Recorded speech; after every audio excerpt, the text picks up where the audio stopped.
얼마 전에 올려드렸었던 HLB 이슈에 대한 추가 영상인데요. 사실 이제 뭐 특별한 내용은 아니긴 한데 클래스 1과 클래스 2에 대해서 아직도 우려감을 가지고 계신 분들이 좀 있었어요. 개인 문의도 받았고, 그래서 추가적으로 설명을 한번 드릴게요. 썸네일에는 이제 아직은 기다림이 필요한 때라고 이제 말씀을 드렸는데, 기업에 대한 신뢰가 좀 얼마나 중요한지 그 부분을 좀 생각하지 않을 수 없을 것 같아요. HLB가 그동안 좀 투자자분들께 실망감을 좀 많이 드렸잖아요. 그러다 보니까 지치신 분들도 계시고, 그래서 나오는 이슈가 그렇게 큰 악재가 아니거나 아니면은 어찌 보면 뭐 당연한 이슈인데도 불구하고 주가가 하방 압력을 계속해서 받는다는 것은 기업의 신뢰의 문제라는 생각이 들기는 하죠. 그래서 HLB가 하루빨리 이런 신뢰를 좀 회복하는 게 좋지 않을까, 그렇게 생각됩니다. 도의적인 부분은 이제 가치를 매길 수 없으니까 일단 지금까지의 HLB 내용 핵심만 간단하게 좀 정리를 한번 해볼게요.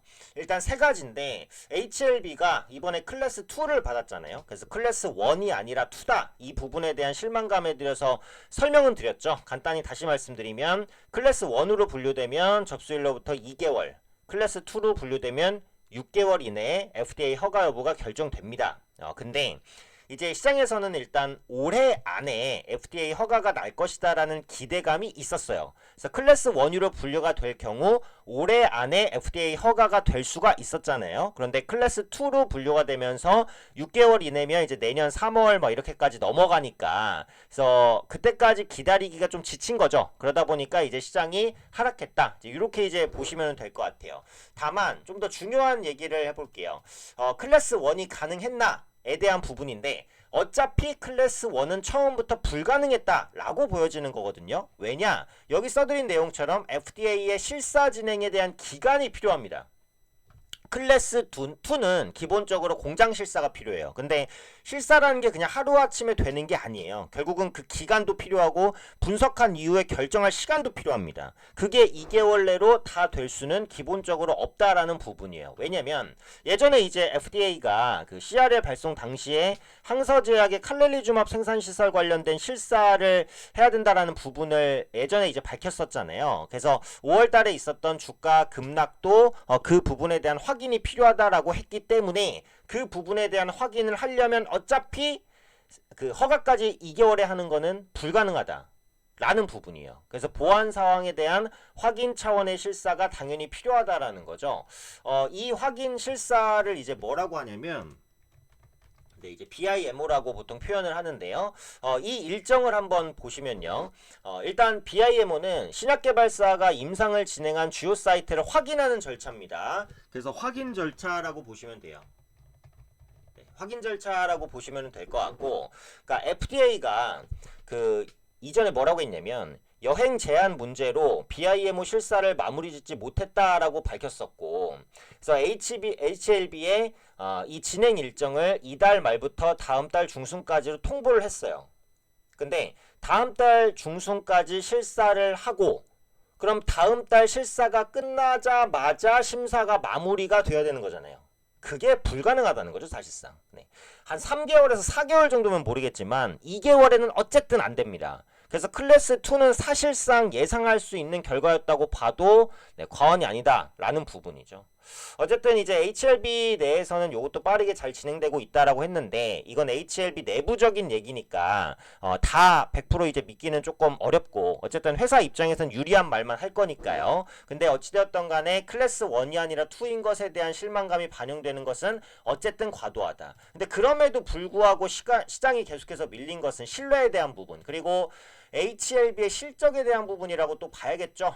HLB의 실적을 보시면 어쨌든 영업이익, 당기순이익은 다 안 나옵니다. 그죠? 그래서 이제 실적이 안 나오는 제약바이오주기 때문에 리보세라니 파나에 대한 기대감만으로 주가가 부양되기에 조금 어렵죠.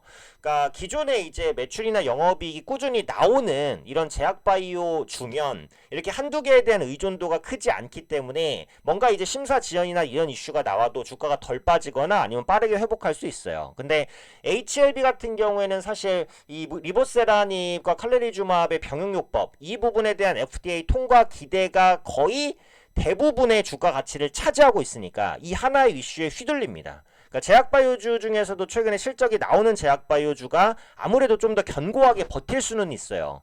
이 병역요법이 현재 HLB의 가치 대부분을 차지하고 있다 보니까 이 이슈에 이렇게까지 민감하다, 이렇게 볼 수 있을 것 같고, 두 번째로는 이제 투자자분들이 많이 지친 거죠. 아까 제가 말씀드렸듯이. 주가 상승이 나타난 게 이제 올해 초부터입니다. 올해 초부터 나타나다 이때 이제 급락이 나왔잖아요. 5월 달에 나타났었던 급락이 뭐죠? FDA의 보완 요청이죠. 근데 리보셀라닙이 아니라 칼렐리주맙에 대한 보완 요청이었다. 라고 이제 해명을 하면서 주가가 다시 한번 반등을 시도했는데 이제 시간이 또 길어지네 라고 하면서 주가가 하락했다라는 거예요. 근데 클래스 2 같은 경우에는 이게 HLB 자체 문제는 어쨌든 아닙니다. 그래서 어쩔 수 없이 적용될 수밖에 없었던 부분이니까 보유하고 계신 분들은 이제 조금 힘드시겠지만 힘든 시기를 좀 견뎌내셔야 되지 않을까 싶어요. 그리고 오늘 종가 기준으로 봤을 때 68,000원 가격대는 예전에 점상 한 번 찍었던 가격이니까 많이 빠지긴 했습니다. 그래서 조만간 이제 바닥 잡는 흐름을 보이지 않을까, 이런 생각은 들어요. 그래서 제약바이오주 중에서도 실적에 대한 기대감이 없었고 오로지 이제 뭐 FDA 통과 기대감 하나로만 움직였기 때문에 주가의 하방 경직성이 없어요. 그냥 조금 지연되는 이런 이슈만 나와도 주가가 크게 하락하는 그런 반응이었다. 하지만 냉정하게 봤을 때 지금까지 진행된 내용, 뭐 보완 요청, 5월달에 있었던 보완 요청도 충분히 있을 수 있는 거고 어쩔 수 없이요.